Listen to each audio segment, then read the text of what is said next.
Alright, so we're here in downtown Chicago. We're across the street from the Federal Plaza where we will be holding our Audit-The-Fed rally next Tuesday.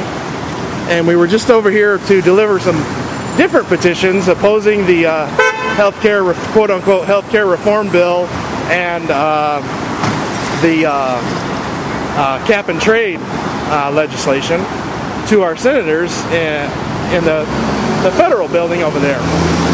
So we were detained by the Department of Homeland Security, and so Steve's gonna explain to us what happened. Well, I arrived a couple minutes after Justin to find him basically being detained by the police officers, and what they told him was that they were detaining him because of the signage, which you can see over here. I fail to see what's offensive about signage. They're just basically stating a position on an issue, such as we the citizens of America like no more bailouts, which is not a very uncommon point of view in America today, to conduct an audit of the Federal Reserve. Also supported by 75% of American citizens, according to Rasmussen poll. But instead they were basically holding Justin hostage. They asked both of us for our government issued identification cards, and they explained to us that we're not free to enter the offices of our two senators without a prearranged appointment, in which case I asked the particular officers, what is our course of action if they won't grant us an appointment to deliver our petitions? And they said it's up to the senators. So essentially what they're saying is we're not living in a country in which our representatives are accountable to us, in which the government is accountable to the people. They're saying we should be accountable to the government, and that we should basically go by what they want us to do and how they want us to go about the procedure. We understand they need some level of security inside the building to make sure people don't, chain themselves to the side of the building and all this other nonsense. But I feel that they can deal with those situations as they occur, as opposed to taking away everyone's First Amendment freedoms. Right. And just to provide added context here, before you arrived, I was waiting for you in front of the federal building, or catty corner to the federal building, on what they say is federal property. I thought it was a public sidewalk, and this Department of Homeland Security officer approached me and said, I need to talk to you. And immediately I took out my cell phone camera, which I do believe I did get the encounter on film, and I simply said to her, am I being detained? Because frankly, we're in a hurry. It's almost 5 o'clock. We assumed that the senator's offices were open till 5. And she said, no, you're not being detained. I said, am I free to go? She said, yes. I turned around and walked away towards this corner, Adams and Dearborn. And then I called you, and I said, I'm being harassed by the federal police. Yeah. And, please get here fast. And you arrived, and she approached us both again.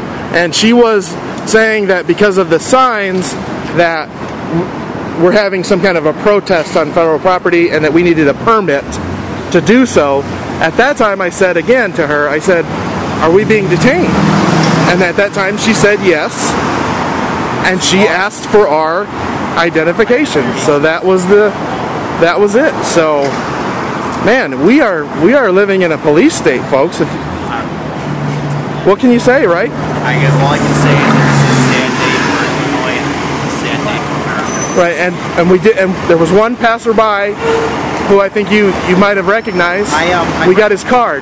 I recognized him because he actually had a button that had Jeremy Carpin's name on it, and being a resident of Logan Square, I actually remembered him as the Green Party candidate for 35th Ward Alderman last year. And he took out his cell phone, and he was about to take pictures, and then she started harassing him.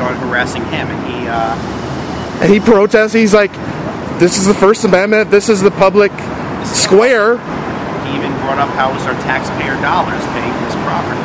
Right, and we tried to explain that to the Department of Homeland Security officers, and they just seem mystified by it. Like, where do we get off? But you know, look right there. There's a security camera right on the corner. You know, they want to film us, but yet they want to get us on video, but then they protest when we film them. So, you know, but this isn't the end. We're gonna keep going. We're gonna call our senators' offices, and we're gonna try to get these delivered soon, because this is very important. We're thinking that there was just a big address about this by Obama, who felt the need to say the same 7 talking points again to join the session of Congress last month. And also this, climate change. The cap and trade, right? They continue to, ruin countless middle-class families in America. So, I mean, we do feel this is urgent. We feel that our elected representatives should listen to us, the citizens that he's supposed to be representing. And, they said that you're not allowed to bring signs into the senator's office. They said, you got to dress appropriately and make sure you don't have signs.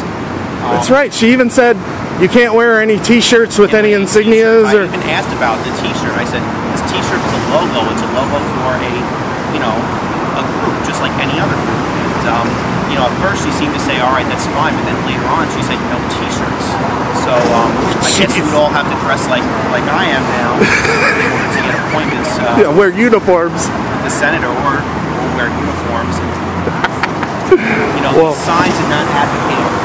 They do not advocate anything violent, anything that could be a potential threat to anyone except, of course, the recipients of the bailout money. Right. So I think we clearly know who's being represented. Right, exactly. So, hey, thanks a lot, Steve. And this isn't the end again. We're going to keep fighting, and we're going to keep this peaceful revolution alive. And we'll just have to keep fighting. I mean, what can you do? You can't lay down, right? Long live the Constitution. Right on, man. Thanks.